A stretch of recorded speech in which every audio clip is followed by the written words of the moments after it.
Hey there, good morning. Hope you're having an amazing time. So, I had a great night of sleep.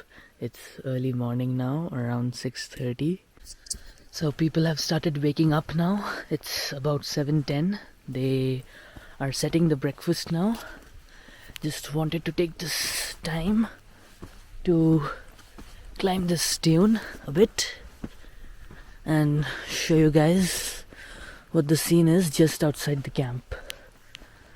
So, this was the camp. That's the dining hall. Here you have our jeeps parked. These were the camp tents where we were staying. That's the washroom. And the camps are comfortably made under these giant rocks and boulders, so that in case of, sandstorms and things like that, you're not affected that much. So just if you climb this dune over here, you have a nice swing where I guess a lot of people can sit and swing. Pretty nice. They've got some chairs and tables and a nice place to play badminton. I guess if you come in a group and you have the equipment, you could play. The views from the camp, pretty good as well. Got these nice rocks, mountains, whatever these are, Martian landscapes on all sides. It almost looks like a valley. Anyways, we had a really early dinner last night, so I'm starving now. Gonna eat breakfast pretty well. I was speaking with the camp owners last night and they said that they'd have no running supply of water, so they bring water from the Wadi Rum village in trucks like this. You've seen oil tankers, these are water tankers, and then they stored them up in those blocks over there above the washroom, and that's from where all the water comes. So I can see that people have started taking breakfast and I don't want to waste any time. So let's go. We're ready to go to the Wadi Rum village. The camp guys are ready with the jeep. They'll use the jeep to take us to the Wadi Rum village, from where the taxi will take us to Aqaba. You can't bring a taxi into the desert. Need to use these jeeps.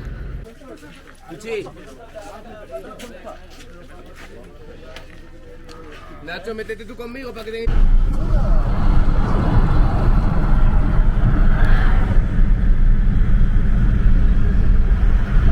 So the taxi dropped me at the Aqaba port, just next to the Red Sea, and the rest of the people, the Spanish guys, they are all leaving for the airport over here. So this is the time where we part ways. Right now I see that it's around 20 minutes walk from here to the Jettbus station, from where buses leave from Aqaba to go to Amman. I'll take that bus later on in the afternoon. I'll buy the tickets now though, so that they're not over. Otherwise, since I'll go back to Europe from Jordan, I have to do an RT-PCR test, which I'll do here in Aqaba, because my flight leaves the next day. This is what this port area looks like. You can't really see much. There you have the Red Sea and you can see the fishing boats. So I'll walk to the Hilton Hotel. It's called Doubletree by Hilton, and the Bio Group lab where I'll do the RT-PCR test is there at the Hilton Hotel. So let me give my sample, let me do the COVID test, and then if something interesting comes up along the way, I'll share it with you guys. In only 5 dinars, I reached from Wadi Rum to Aqaba, a distance of almost 75 kilometers, which normally in a taxi, if I would have taken it on my own, would have been 25 JDs. So that was one of the advantages, apart from having a lot of fun, to share a cab with a few people. So this is probably the highway. Oh, from here the views are nice. Fish market. Lovely. The weather is great. Along the way I saw some hitchhikers as well. So hitchhiking is very common in Jordan, it's not that difficult. I've seen many vlogs as well of people hitchhiking from Wadi Rum to Amman to Aqaba to many places. Anyways, to go to Amman, if you want to go by public transportation, then it's most likely that you will have to come to Aqaba first. And to come to Aqaba, the best thing is to share a cab with other people. Looks completely like a beach city. Very different from rest of Jordan and completely different from the Wadi Rum area. Just an hour away you have a sea, the Red Sea. So many fishing boats, cruises, and the Wadi Rum is so many 100 kilometers of just pure sand. Man, this place looks completely different than either Amman or any other place in Jordan. It's a lot more green. Streets look a lot cleaner, and it looks like a thriving beach city, a party city. Here on the ground floor you have Biolab. I'll do the registration process, give the sample, and talk to you guys after a while.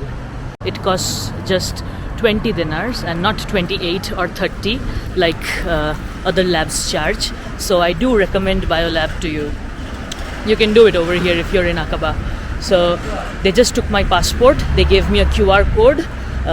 I can just scan that to get my results. Otherwise they'll just send it to my WhatsApp as well as a backup. So it was really convenient. The entire process took less than 5 minutes. I paid 10 JD for the bus ticket. The bus leaves at 2 o'clock. I paid using card, and I forgot to mention that for the COVID test before, for that as well I paid using card. So you can use your card almost everywhere in Jordan except for small places where you want to eat or buy souvenirs. Right now it is 10:45 and the bus leaves at 2 o'clock. I have to be here at 1:45. I have just around 3 hours to explore Aqaba, which is really less, but I can still go to the beach and have a look at the Red Sea. So probably if you're returning from Wadi Rum, make a quick stop over here for some hours and just have fun at the Red Sea. So Aqaba is filled with luxury resorts and hotels which have their private beaches on the Red Sea. So that's why these areas are all protected, private areas where you can't go in. So I'm trying to find if there's a public beach or a public spot to sit and enjoy views of the sea. So indeed this was a private beach, so you can't go in there unless you have a day package or unless you are staying at one of the hotels over here. Being early morning, not early morning, it's already 11 o'clock, the sun's already up, but for Aqaba standards it's still pretty early.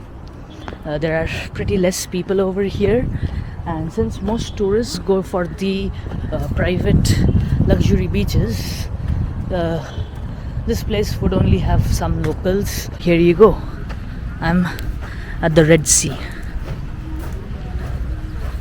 Lovely sea though.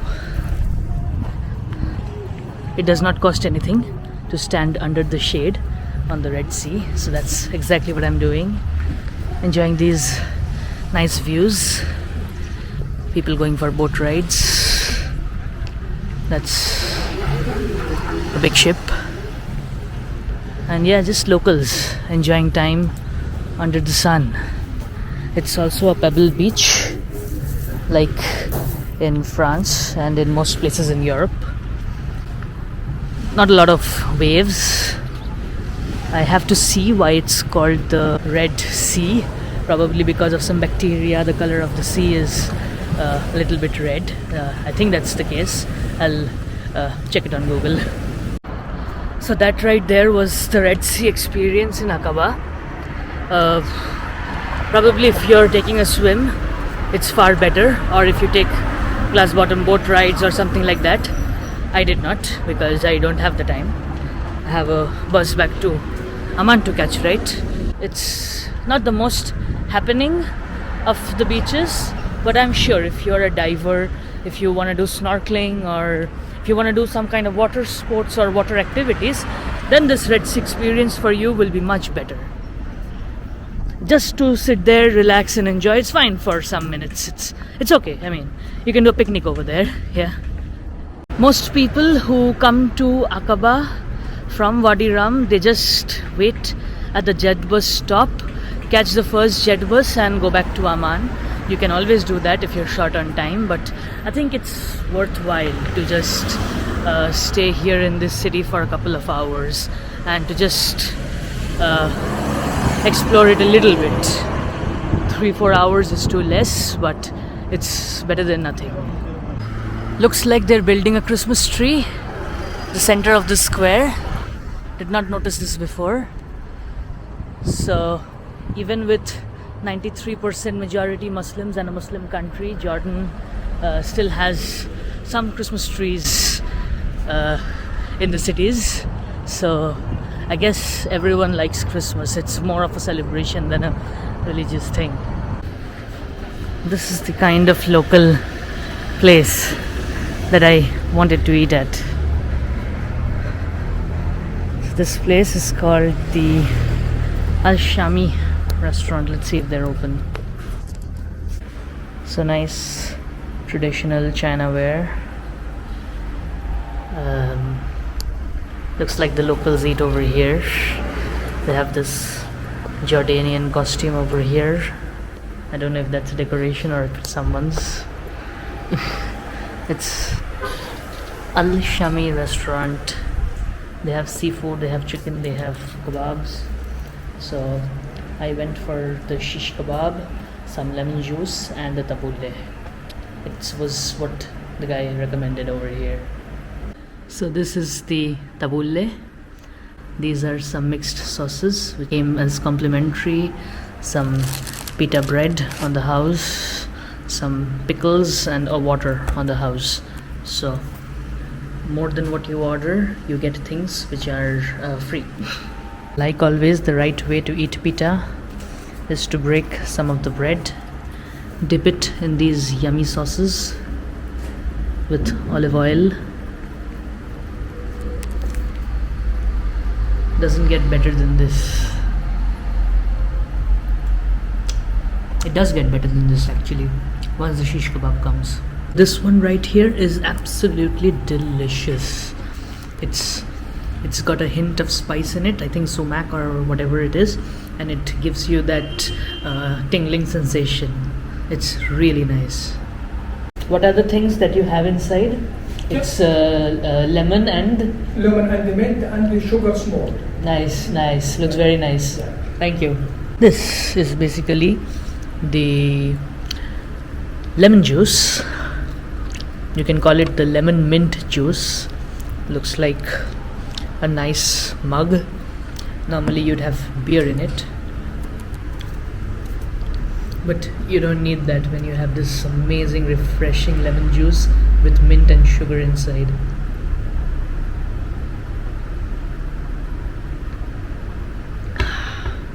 Yes.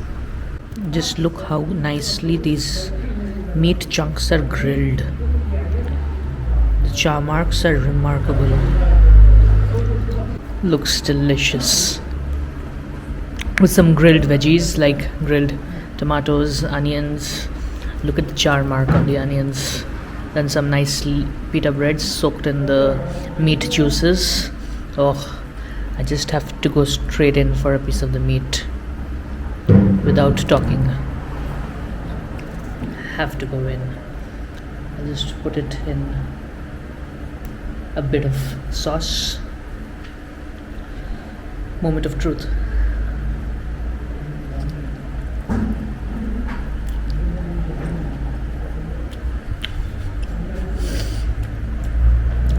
Absolutely insane flavors. That's what I love about the Middle East.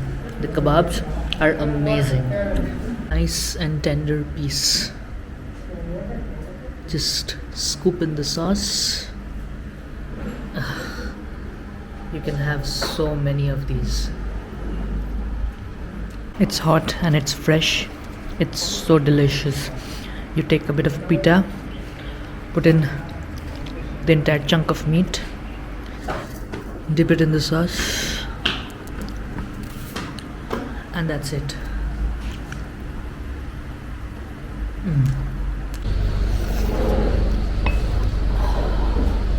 Just like the coffee that I had in Turkey.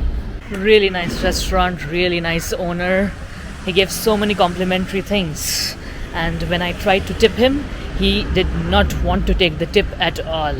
So, I mean, goes to show how nice and kind the people here in Jordan really are. And you have to check out this street when you are in Aqaba. This is like a food street kind of a place where you have so many restaurants. I'll leave the link in the description box below to the name of the restaurant, maybe its TripAdvisor page, so you can check it out. I still have half an hour left for the bus to leave for Amman. I'm inside the bus station. The bus stations in Jordan, they look pretty nice. So probably this is gonna be the bus that I'll use to go to Amman. Nice Volvo. And this is where I'm gonna wait for the next 20-25 minutes. So this here is the bus ticket. Leaves at 2 o'clock and it costs 10 JD. That's the seat number 5, and apparently they've changed my nationality to Iceland, which is interesting. Abdali is the Jett office in Amman. That's from where I had taken the Jettbus to go to Petra. So the bus stop has a nice washroom as well. I think bus stops in Europe should learn a little bit from these bus stops in supposedly weaker economies in the Middle East. They have perfectly nice washrooms inside the bus station, which is great because if you're in France or in Italy and if you have to use the washroom in bus stops or train stops, you need to pay anywhere around 50 cents to €1, and over here it's free. This is what it looks like. Pretty nice and big bus.